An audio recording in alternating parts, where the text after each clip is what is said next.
When I'm not busy being upset that some of my relatives decided it was okay to stop sending me money on Christmas since I turned 30. I like to answer questions that I get on YouTube, so let's get to it. What is your next guitar-related purchase? Man, that is the ultimate question. I've kind of got this, I've got a hankering for getting a Digitech whammy pedal for some reason, and usually it's like one of those things that starts out as just kind of like a small like feeling like, oh, Digitech whammy, and then eventually like it'll just be a matter of time until it's 3 a.m. and I'm just on Amazon and I just order one. So I have a feeling that there probably will be a Digitech whammy in the future. Also, I think I've been doing a lot more duo shows around town, and I kind of need an acoustic electric, even though, like I've said before, I always prefer the sound of a mic'd up acoustic guitar. But in a lot of the situations I've been in recently, I kind of need something to plug into. So I'm probably going to get an acoustic electric at some point in the next couple months. Yeah, so if you have any suggestions, I'm thinking definitely about the Breedlove Oregon, I think it's called. I might want to check that out. But if you guys have any suggestions, definitely let me know. Really enjoy all your videos. On one of them, you said you liked the sound of a certain shaker. Which one was it? Thank you for all you do. So yeah, I'm definitely talking about the red Meinl shaker. And again, it may sound stupid because you'd think a shaker is just a shaker, but I have learned that is not the case. I actually think a lot of shakers are kind of hard to control. And this specifically, the red one kind of has like the type of grain in it. The colors are denoted by what grain is inside of it. And I think like the smoothest one is definitely the red one. I think it fits really great in a mix. Any of the black one and the yellow ones sound really great too, but I think they're kind of better used for different types of music. I think for more of a rock thing, definitely go with the red one. Worst customer experience working at Guitar Center.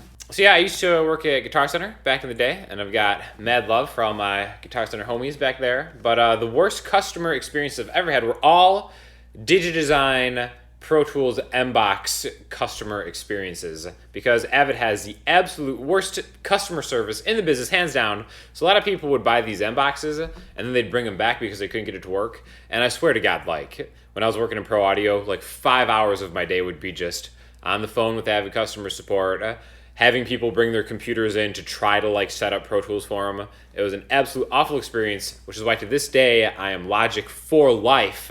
And I'm not going to switch to Pro Tools, even though I know it's really great and a lot of people like it. But Guitar Center in general, I think, was like a pretty awesome experience for me. It was like when I worked in Vegas, I moved out to Vegas right after I graduated, and I got a job with Apple. And they ended up sticking me in one of the retail stores, and I had to do all this training. And it was like so fake in PC. Like it was like the ultimate PC principal job that I could not stand it. Is absolutely awful how fake everybody was. So I remember on one of my breaks, I went down to Guitar Center and I'm like, listen, can I just work here? And I actually worked both places for a while. And I remember the exact same day they were doing a training on what to do if somebody like tried to steal something from the Apple store. And I think you were just supposed to like politely tell them not to steal it, and then maybe like contact like mall security afterwards or whatever. That same day I went to Guitar Center, and apparently someone had just tried stealing like a gold top Les Paul. Like they like snuck it in their coat and tried to run. And the entire collection of Guitar Center employees chased the guy out into the parking lot afterwards, dragged him back into the store, into the back room, and like took turns like beating the guy up. And I thought that was just awesome. I think they even like tied him up while the police got there. So I was like, this is definitely the place that I need to be working at. So I have a lot of fond memories of Guitar Center. I do understand why Guitar Center gets a lot of hate from people out there, but I think that's just kind of like a store-to-store basis. There's like a lot of people who are super knowledgeable working there, and then there's a lot of people who have no idea what they're doing and they're just trying to learn stuff.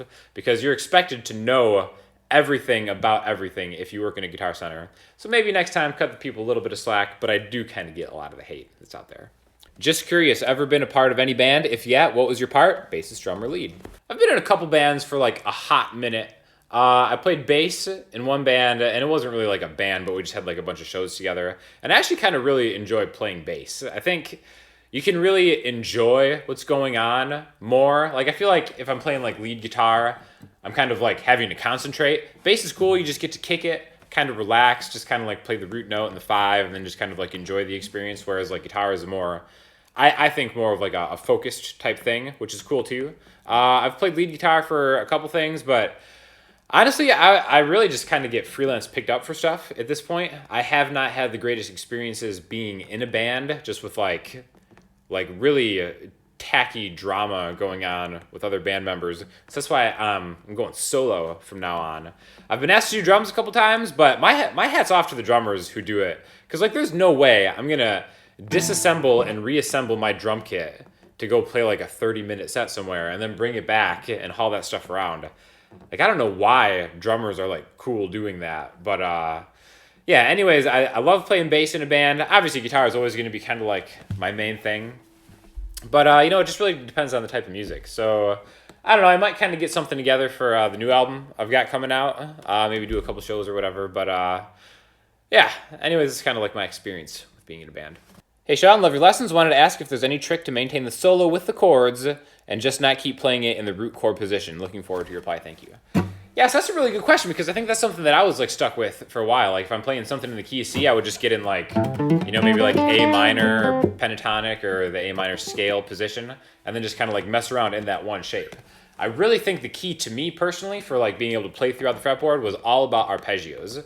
I remember hearing the word arpeggio when I was like kind of picking it up and stuff like that, and I always thought it was just kind of like going up and down chords. But really, I think arpeggios are the perfect way to link together pieces of what you already know. Like, especially if you're following chords, because arpeggios are really just chords played one note at a time. And they don't have to be like up and down. They're really a great way to kind of like get in and out of shapes. So like what I mean by that is, like let's say you're playing something that's like A minor to E minor.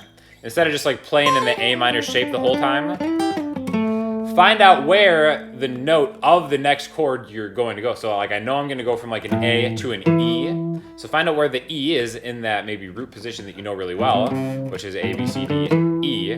Right? So you can play an A minor over the duration of that A minor, whatever you want to do.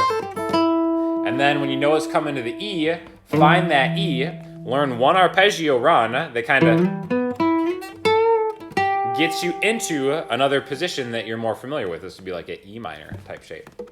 So yeah, I'm doing a lot of videos with Justin on arpeggios and stuff too because I think they're a really valuable way to learn, and they are a totally different way of learning, in my opinion, than like scale-based learning or just kind of like chord voicings and stuff like that too. So learn a couple arpeggio runs because it'll take you all over the neck, and they're all repeatable patterns that are fantastic in just learning the fretboard completely. What's your favorite Elliott Smith album? What a fantastic question. If you don't know, I'm a huge Elliott Smith fan. All his albums are masterpieces, in my opinion. But if I had to just pick one, begrudgingly, I'm going with XO. I think as far as like just production quality and songwriting, it's just the best of all worlds. It still kind of maintains a lot of like the rawness acoustic songwriter that he has, but started to incorporate a lot of the production elements. That kind of, you know, blossomed into like figure eight and stuff like that too. So I'm a huge XO fan. I think maybe the best songs might be on either or, but in my opinion, the best album as a whole, or my favorite album as a whole, is XO. So for listening homework, we're going back to Elliott Smith, specifically a great song off XO, Tomorrow, Tomorrow, which I consider a finger-picking masterpiece. So definitely check this out and maybe try to like tackle this because it's a really quick song, but I think if you slow it down, it's a fantastic song to learn how to play if you're interested in fingerstyle stuff at all. And if you have any questions or comments, hit me up in the comments or Twitter or Instagram, and I will talk to you soon. Thanks a lot.